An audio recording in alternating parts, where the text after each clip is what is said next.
Hi guys, James at Rampant Lion Reviews again for you today with another beer review. For this one we are going to head over to Russia once again, and we're going to revisit a brewery that has featured on the channel once before, albeit it's been about a year since my last review from these guys, but I was impressed with the last beer that I had from them, so quite curious to see how this one turns out. For this review then we are going to go to the Moscow area and we're going to have a look at my second beer from Stamm Brewing. So this one is called Arms Race. It comes in at 9.5% ABV, and this one is a New England triple IPA. So yeah, very curious to see how this one turns out. Like I said, I have reviewed one beer from these guys before. That was the Refresh Citra.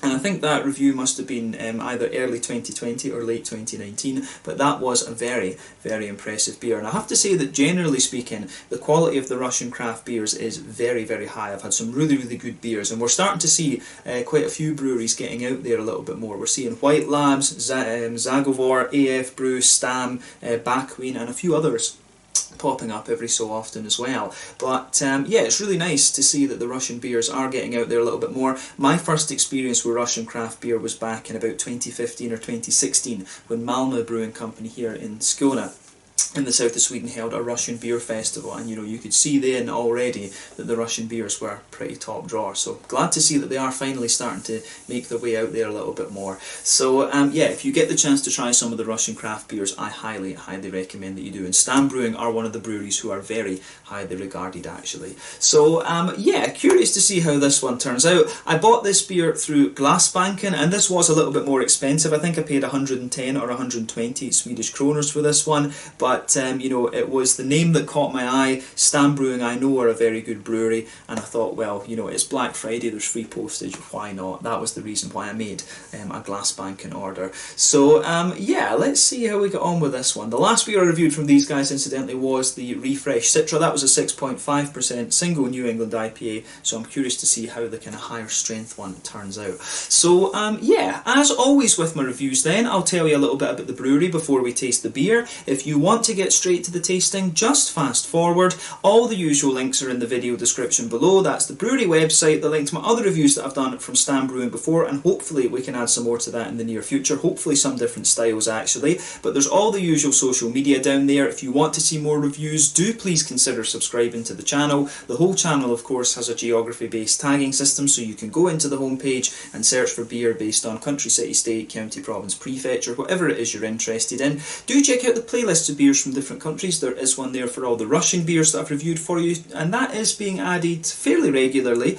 these days. So yeah, you will see more Russian beers appearing in that gradually, because we are seeing them getting out there a little bit more, which is always great. And as always, please do get in touch and let me know some of the other beers and breweries that you guys would like to see me review. It's always great to hear from you guys that are watching the videos, and the support that you show the channel is hugely appreciated. So anyway, to tell you a little bit about Stamm Brewing then, on to my brewery notes. So Stamm Brewing, as I've told you before, are based in a little town called Krasnaya, Pakhra, which is just off the Kaluga highway, close to Moscow, just to the southwest of the city. And this company was founded back in 2011 by Andrei Ivanov. So the brewery is equipped with a 1,000 litre brewing system and numerous fermentation tanks that have been brought in from Zip Brewing Technology in Hungary, or ZIP. Not sure exactly what the correct name for that is. But these guys also have an on-site tap room and restaurant which sells their own beers and various guest beers. And as of December 2020, when I'm filming this review for you, these guys have have produced in the region of 100 different beers according to Untappd. Andrei has also collaborated with Mikhail Govkorov to create the 8 Barrels Brewing Company, which is dedicated to the creation of sour beers. So if you see 8 Barrels beers, they are related to Stamm Brewing. And the brewery Doc and Dan, run by American Daniel Madden, was also originally based at Stamm Brewing as well, but I think they've moved on to somewhere else within the Moscow area, if I remember rightly. But yeah, that's all the information I was really able to find on Stamm Brewing. I remember when I created these notes originally, I actually contacted the brewery and asked them for a little bit more information on Andrei Ivanov. You know, what did he do before brewing? You know, how did he get into brewing? All of these kind of things. But the message I got back was quite funny. It was simply, "Oh, Andrei does not like to talk about himself. We hope you enjoy our beer." I was like, all right, okay. So I don't know. Maybe he came from a military background or something. He's not able to talk about it. But yeah, it was just quite a funny response. I've never had that from a craft brewery before. So yeah, it was a wee bit disappointing, I have to say, but you know, sometimes that happens. But yeah, that's one of the weirdest things that's happened to me through doing this YouTube channel so far. And even the articles that I found in Russian and things didn't really say anything about Daniel Ivanov himself. They were just talking about the technical specifications of the brewery and stuff like this, actually. So yeah, there are a good few kind of Russian bloggy type websites out there for information on the craft beer. And I do find this, it's actually quite good when you go between different countries. You can find good resources on the breweries. Like, for example, in Germany you've got Hopfenhelden. Here in Sweden there's beernews.se. You find lots of things all over the place, but there are a couple of websites, I should say, in Russia that are dedicated to the news and show you all the different breweries and things like that. So yeah, if you put in Kraftovoye Pivo in the Cyrillic, you find quite a few of these things quite easily through Google and stuff. So yeah, have a go at that for yourselves if you're interested. But as I say, that's all I can really tell you about Stamm Brewing for the moment. If you want to learn more about these guys, you can check out the brewery website. You can follow them on Facebook and Instagram to keep up to date with all the latest goings on. They do have a VK profile as well, which is basically Russian Facebook. So if you are watching from Russia, I guess you can check them out there as well. But yeah, let's get on and actually have a taste of this beer then. Very curious to see how this one turns out. So this can might well look a little bit taller on the camera, and that's because it is. This one is a half-litre can, 9.5% New England Triple IPA. It doesn't have really any information on the side in this one. It is all in Cyrillic, and I can read Cyrillic. I did a basic Russian course at university, and I can read Cyrillic, but you know, to be honest, I probably won't be able to tell you what half of the stuff means. But yeah, you can see they have got a direct transcription up here. It's always fascinating that you know the Russians write in a similar script to the Greeks, but that, you know, the whole name Cyrillic, it goes back to the Greek. Was he a philosopher or was he a writer? I forget. But it goes back to the Greek guy Cyrus, and he taught the Russians and the Slavs to write, basically. So hence the name Cyrillic. That's where their writing system comes from in Russia. But yeah, there you can see at the top there it is, Stamm Brewing, and I do like the little grenade outlines on this. As I've told you before on the channel, my history teacher in high school, Mr. Ross, crazy guy, loved him, he used to love Russian history, so we learned a hell of a lot, and Russia's always been a fascinating place for me. Their history is just absolutely crazy, all over the place, and it's somewhere that I would really love to visit at some point. So yeah, hopefully on the channel at some stage you will see some out and about videos filmed in Russia. And I knew a couple of the breweries, the Russian breweries that I've been speaking to, they have invited me to go to the brewery. I think that was AF Brew in Zagovor. We're saying that if I ever did find myself there, I would be more than welcome to interview them. So keep your eyes peeled for that. That is something that I really, really want to do, and we'll see about doing that sometime. I think my dad wants to go to Russia as well. Fascinating place. But yeah, 9.5% New England Triple IPA, this one, half-litre can. Let's get this guy out and we'll get on with the tasting. As I said to you, this can cost me 110, I think it was, 110 Swedish kroners. I don't mind, you know, you will. The thing is with the Russian beers, there's not a trade deal there with the EU, so you will pay a little bit more for these because of the tax and stuff. So 10 euros, yeah, so that would be like 11 euros roughly, probably just about £9 something.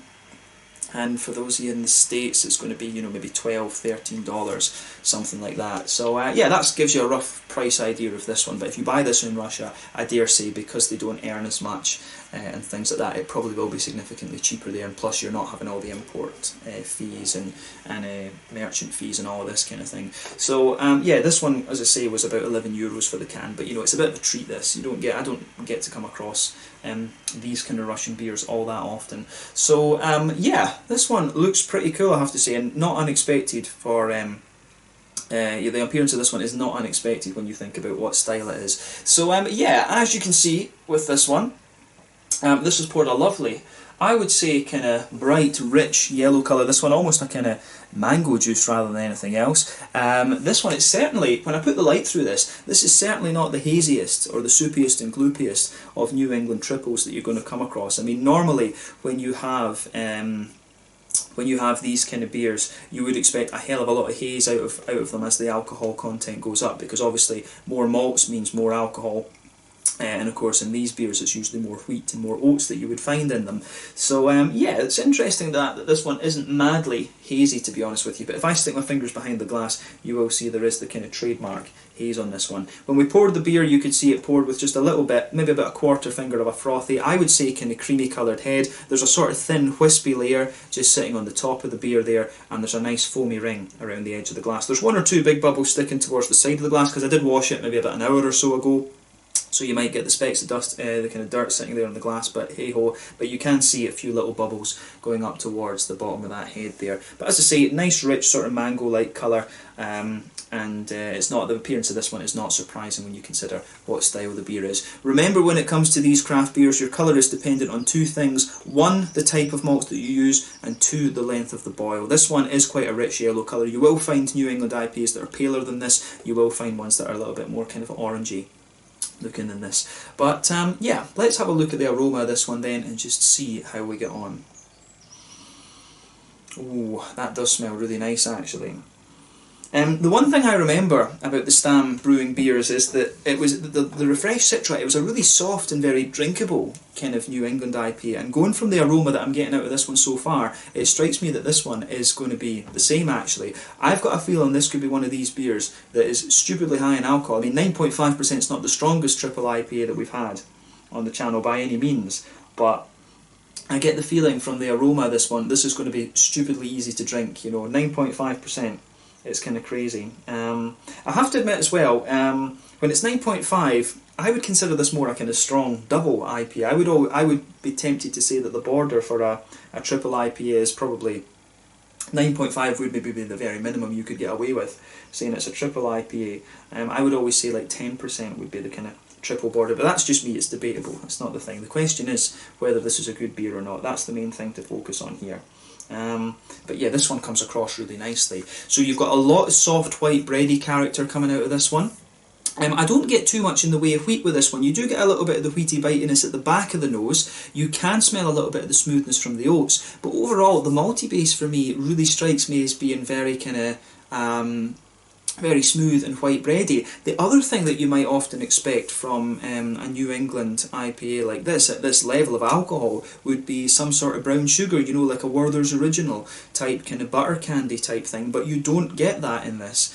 So maybe this one is going to be like quite an old school New England IPA, because I think the whole brown sugar thing is something that's come into the style within the last year or two, something like that. I would say that about the New Englands, that the whole brown sugary thing has come into this style a wee bit over the last year or two for sure.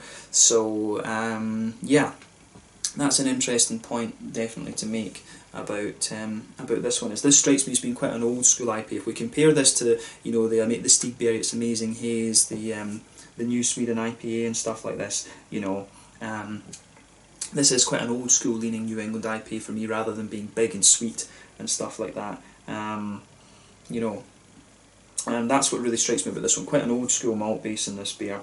But yeah, on the hoppy side of things then, again it comes across as quite reserved almost in its character. You've got there is a tiny little bit of earthiness to this one, but you do get a little bit of floral aromaticity, especially when you take the aroma in quite deeply. There's a nice sort of softer grassiness to it. But yeah, on the fruity side of things, what are we going to say about this?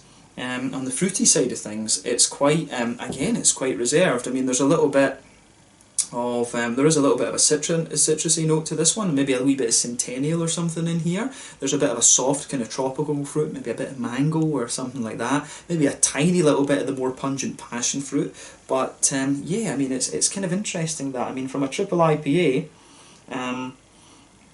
you might just expect a wee bit more in terms of in terms of fruitiness, but the fruits come across as quite wet in this one. Actually, it's got quite a wet aroma, this one, which is interesting. And as I say, that gives the whole wetness that this beer has in terms of its aroma really gives the impression that it's going to be one of these like stupidly drinkable New England triple IPAs. It's going to be one of these ones that's quite dangerous in terms of drinkability for its alcohol content. So yeah, just take a little bit of time and ponder over that aroma, but I think we're going to get a lot more out of this one in the flavour profile than we are from the aroma in this. But do take a little bit of time to just ponder that over before you taste the beer. But yeah, let's have a taste of this one now and see how we got on. This one is the Arms Race, a New England triple IPA coming in at 9.5% ABV from Stamm Brewing, from Krasnaya, Pakhra, just to the southwest of Moscow over in Russia. Let's get stuck into this one. Slanjutsko na zdrowie.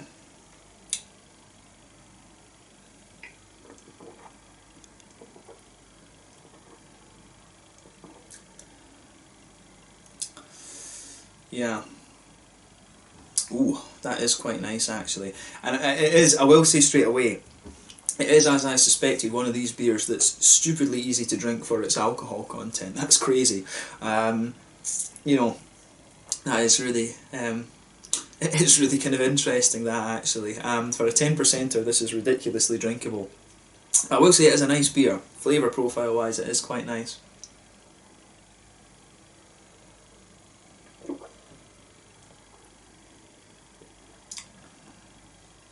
Yeah, and this is one thing, I mean, when you try beers from different countries, you really start to notice like trends and things like this. So I do wonder, is this something that the Russians like in their craft beer? Do they like them to be like really kind of almost crisp and wet and drinkable like this? Because I think I said the same, the first Russian beers that I reviewed were thanks to my friend Hannah. She went to Moscow and brought back a bunch of Russian beers for me, which was really, really nice. So yeah, I really that was very, very cool to be able to review those. And then just after that, of course, we started seeing some of the Russian beers getting out there a little bit more. So yeah, this one was, I remember this brewery in particular being very, very drinkable, and you can see that in here.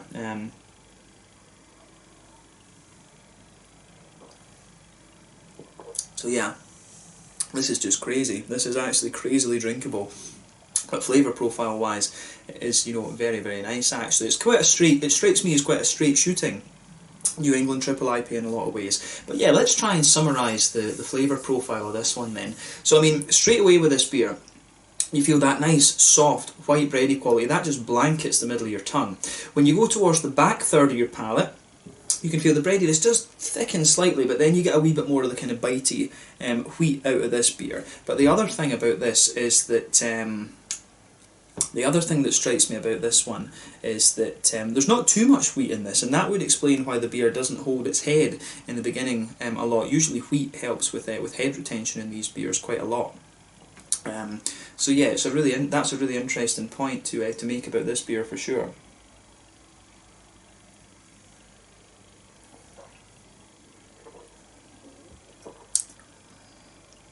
But yeah, stupidly drinkable, this one. You know, this one, this is a bit crazy. There's not really any sediment. There is I noticed one or two little bits going in there, but there wasn't really any sediment visible in this one as we poured it there.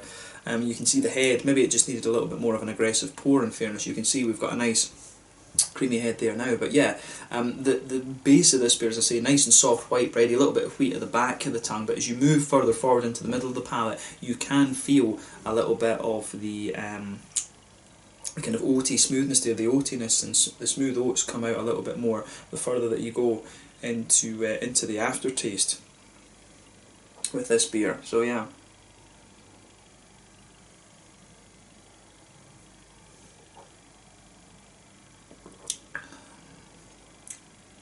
So yeah, that's the malt base in this one. As I say, it's very smooth. It's very straightforward. The more you drink of this, the softer and smoother the white bread becomes. You get a bit of the oats in the middle of your palate, and at the back of the tongue it comes across really nicely. So this is, it is it's a very bready, kind of smooth leaning malt base, this one. This doesn't have the kind of brown sugary element that you're going to find in quite a few New England IPAs these days.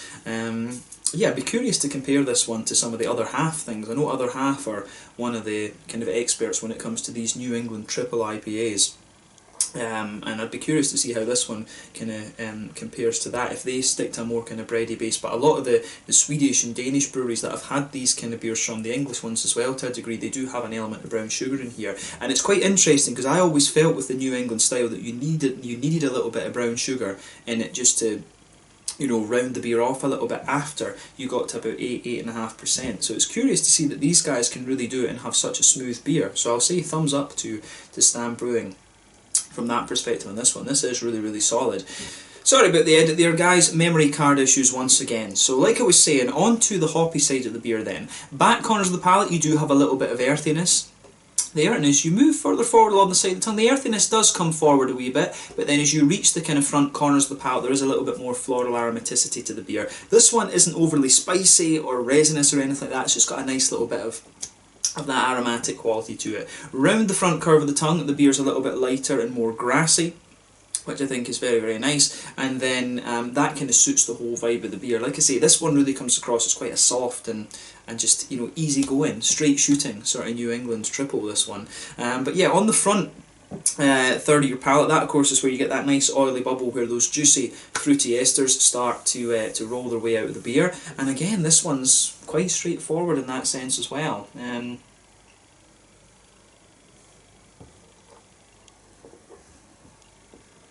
It's hard to place exactly what hop has gone into this one. I think this is there is a bit of familiarity to it though. It might just be a straight up Citra or maybe a Citra and Simcoe kind of thing actually, or maybe it'd be Victoria's Secret could be the other one, or maybe Idaho 7. It does have some of those kind of softer, fruity Idaho 7 qualities about it. Idaho 7's a lovely hop incidentally, so I think it's something along these lines. Victoria's Secret would be the other option that springs to mind. It's not pungent enough to be Galaxy. So yeah, it's something along these lines. Though I always like playing guess the hops with these beers, but it's got these very soft, tropically fruity sort of things coming out of this one. So yeah, if you go to the back of that front third of your palate, you'll get a wee touch of a stronger kind of passion fruity note, and as you move further forward along that, it softens out to be a little bit mango-like, but then you start to get, you know, apricot-y, you get these apricot-y papaya type flavours, and as you reach the kind of front of the tongue, it's almost just a little bit peary, to be honest with you. There is an element of a peariness to this beer, which is quite interesting, but then on the very edge of the tongue, there is just a little touch of there's almost like a teeny little bit of limey character almost, which does make me wonder about Citra. Citra can give you a little bit of that limey note, but yeah, the fruity characters in this beer are very soft and kind of tropical leaning, as I said. But overall, this thing, it's a very nice tasting beer. It is very straight shooting, very smooth, and just, you know, overall, I would say stupidly easy to drink for a 9.5%er. This isn't much different to drinking maybe say a 7% single IPA, and that's one of the things that with a New England triple, you do want a little bit of that more kind of beastiness to it. But at the same time, this is an interesting change of pace compared to what you normally expect, and this is one of the great things about trying beers from different countries and different breweries. So bear that in mind when you try this one. This is stupidly drinkable, as I say, for a 9.5%er. So on that note, I feel we should go to the mouthfeel then.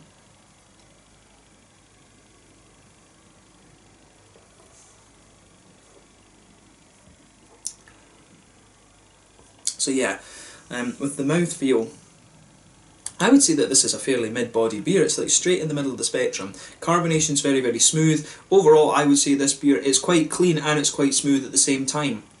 It's got a nice kind of softness and smoothness in the base. You've got a good little bit of a soft carbonation to it. It's really nice in that sense as well. So yeah, in terms of the hoppy bitterness and things, what were we going to say about this one?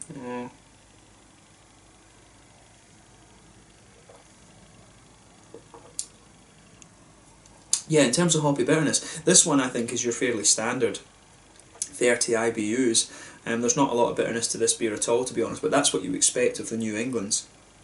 And you can get the higher bitterness West Coasters in here, and the bitterness, in fairness, does build up a little bit the further you go into the aftertaste, so maybe it does build up to be about 30, maybe even a little bit more.